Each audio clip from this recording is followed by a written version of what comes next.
La acción humana, Tratado de Economía, por Ludwig von Mises. 95. Cuarta parte, la cataláctica o la teoría del mercado. Capítulo 14. Ámbito y metodología de la cataláctica. 3. La economía pura de mercado. En la imaginaria construcción de una economía pura o de mercado no interferido, suponemos que se practica la división del trabajo y que rige la propiedad privada, el control de los medios de producción, que existe, por tanto, intercambio mercantil de bienes y servicios. Se supone, igualmente, que el funcionamiento del mercado no es perturbado por factores institucionales.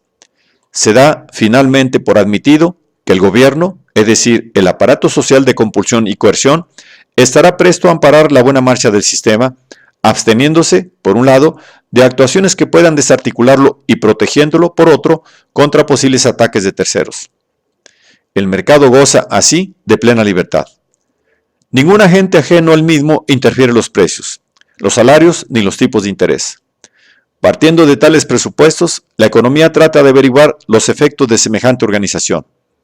Solo más tarde, cuando ya ha quedado debidamente expuesto cuanto se puede inferir del análisis de esa construcción imaginaria, pasa el economista a examinar las cuestiones que suscita la interferencia del gobierno o de otras organizaciones capaces de recurrir a la fuerza y a la intimidación en el funcionamiento del mercado.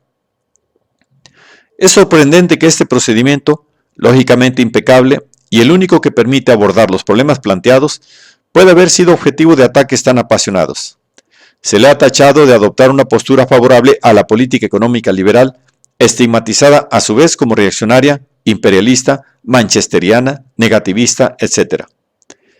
Se niega que del análisis de construcciones imaginarias se pueda derivar ilustración alguna que permita comprender mejor la realidad. Sin embargo, tan ardorosos críticos caen en abierta contradicción cuando recurren al mismo método para exponer sus propias opiniones.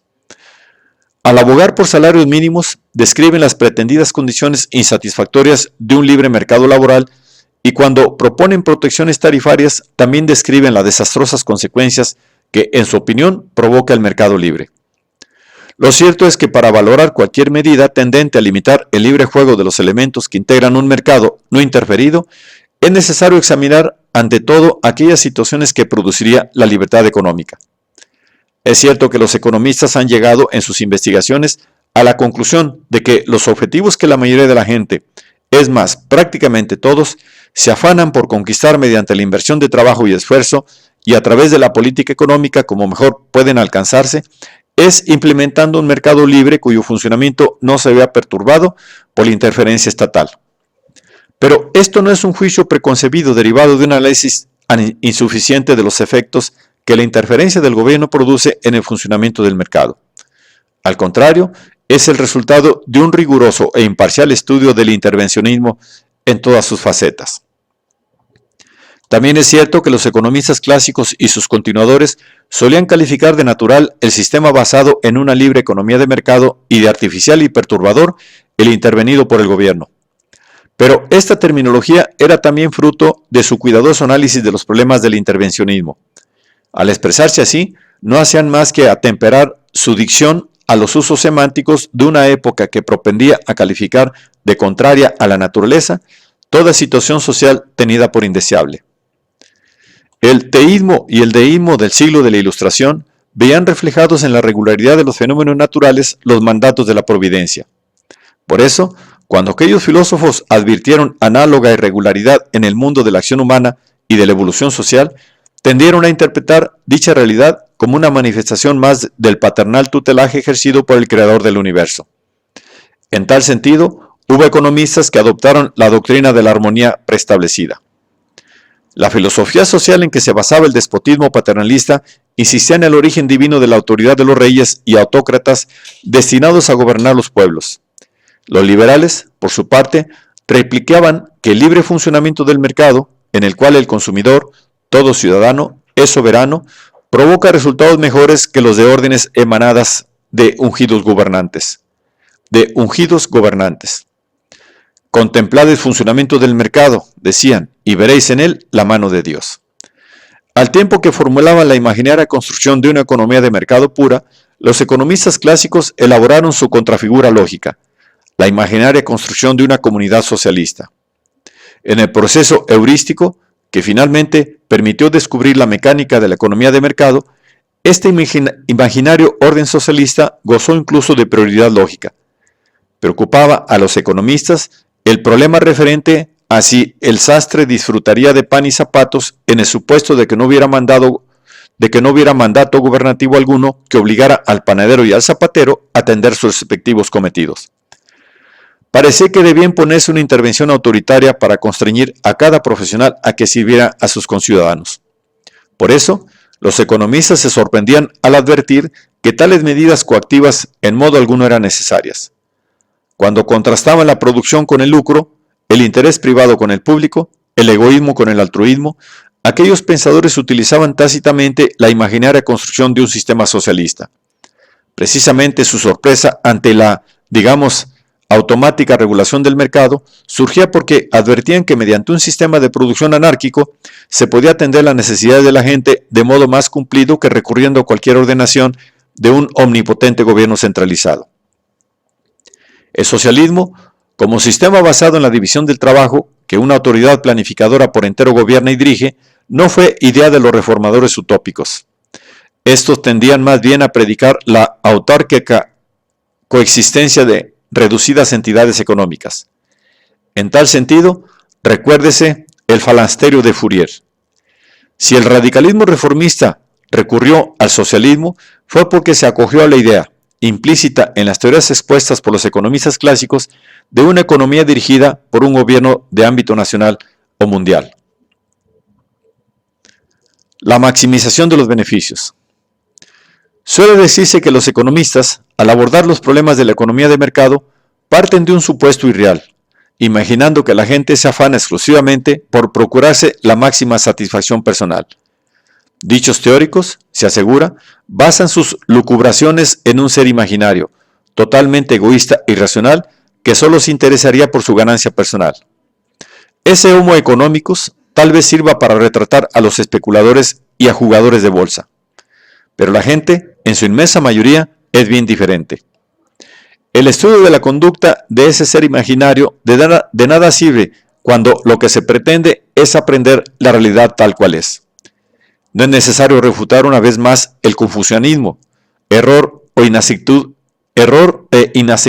inexactitud de esta afirmación, pues las falacias que contienen fueron ya examinadas en las partes primera y segunda de este libro. Conviene ahora, sin embargo, centrar nuestra atención en el problema relativo a la maximización de los beneficios. La praxeología, en general, y concretamente la economía, al enfrentarse con los móviles de la acción humana, se limita a afirmar que el hombre, mediante la acción, pretende suprimir su malestar. Sus acciones en la órbita del mercado se concretan en compras y ventas. Cuanto la economía predica de la oferta y la demanda, es aplicable a cualquier tipo de oferta y de demanda, sin que la validez de estas afirmaciones quede limitada a determinadas ofertas y demandas debidas a circunstancias especiales, que requieren especial examen o definición. No es preciso establecer ningún presupuesto especial para afirmar que el individuo, en la disyuntiva de percibir más o percibir menos por cierta mercancía que pretende vender, preferirá siempre, ceteris paribus, cobrar el precio mayor. Para el vendedor, percibir esa cantidad superior supone una mejor satisfacción de sus necesidades. Lo mismo, mutatis mutandis, sucede con el comprador. La cantidad que éste se ahorra al comprar más barato le permite invertir mayores sumas en apetencias que en otro caso quedarían insatisfechas. Comprar en el mercado más barato y vender en el más caro, inmodificadas las restantes circunstancias, es una conducta cuya explicación de modo alguno exige ponderar particulares motivaciones o impulsos morales en el actor. Dicho proceder es el único natural y obligado en todo intercambio.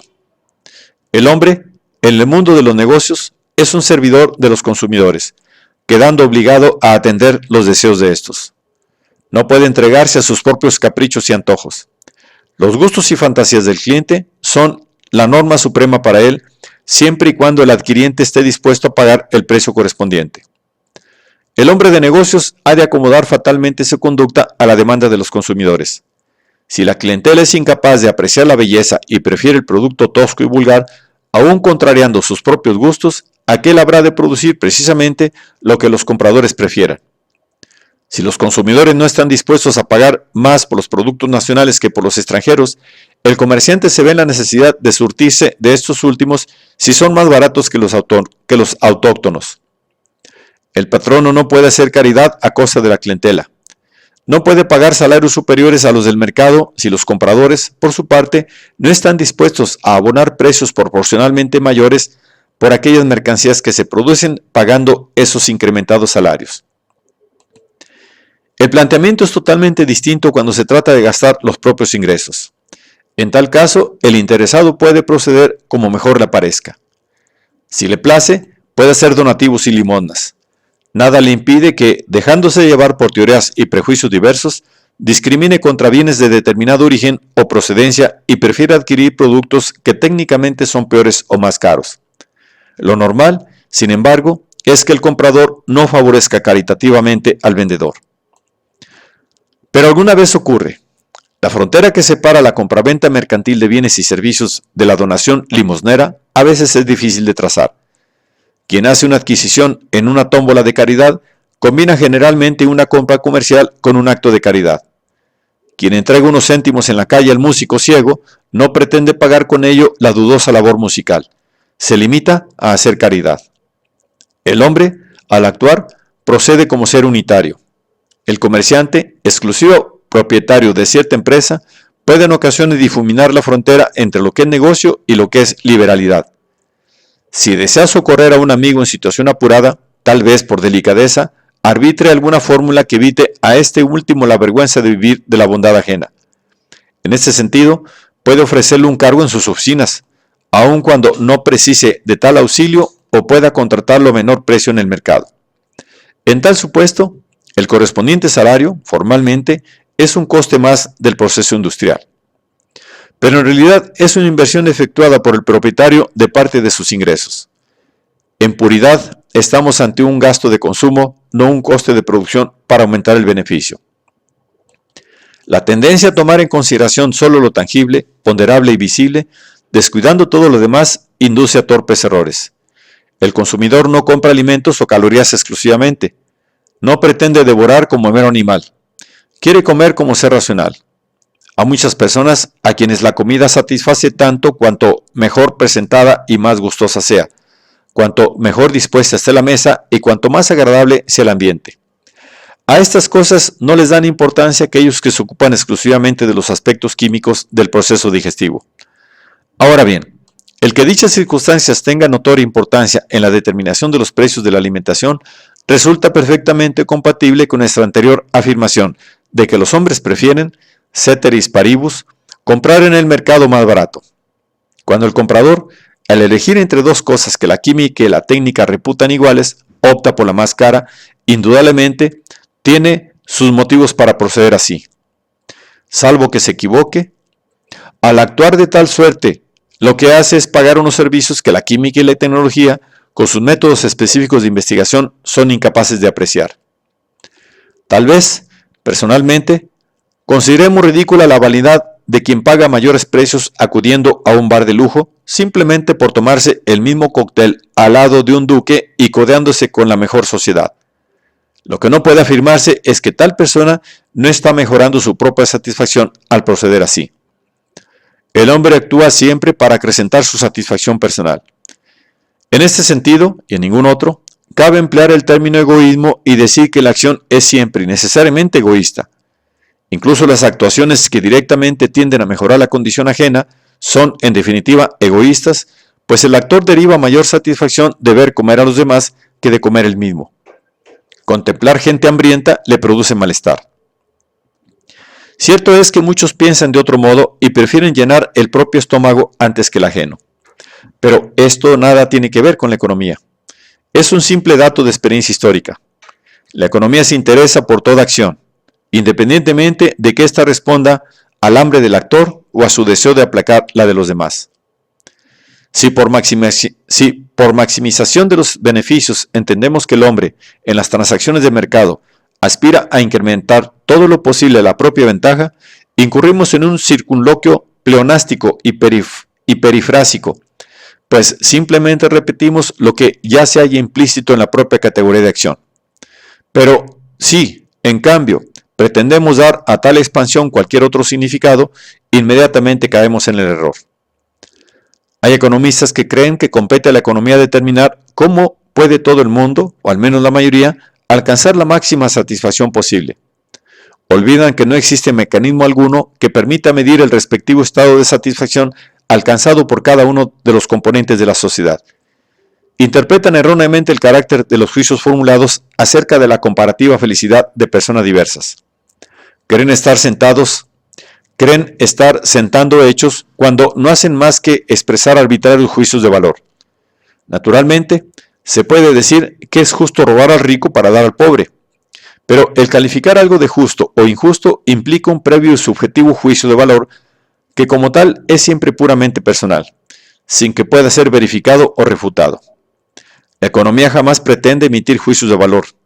La ciencia aspira tan solo a averiguar los efectos que determinados modos de actuar producen necesariamente.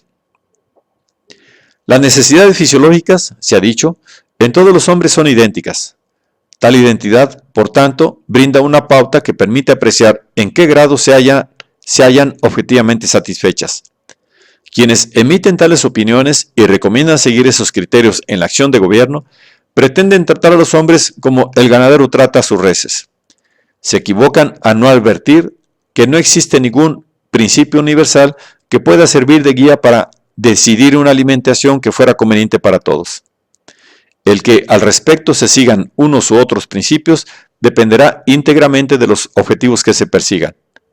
El ganadero no alimenta a las vacas para hacerlas más o menos felices, sino para alcanzar determinados objetivos. Puede ser que quiera incrementar la producción de leche o de carne, o tal vez busque otras cosas. ¿Qué tipo de personas querrán producir esos creadores de hombres? ¿Atletas o matemáticos?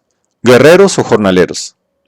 Quien pretenda criar y alimentar hombres con arreglo a un patrón preestablecido, en verdad desea arrogarse poderes despóticos y servirse como medios de sus conciudadanos para alcanzar sus propios fines, que indudablemente diferirán de los preferidos por aquellos. Mediante sus subjetivos juicios de valor, el individuo distingue entre aquello que le produce más satisfacción y lo que le satisface menos. En cambio, el juicio de valor emitido por una persona con respecto a la satisfacción de un tercero, nada dice acerca de la real satisfacción personal de este último. Tales juicios no hacen más que proclamar cuál es el estado en que quien los formula quisiera ver al tercero. Estos reformadores que aseguran perseguir la máxima satisfacción general no hacen más que expresar la situación ajena que mejor conviene a sus propios intereses.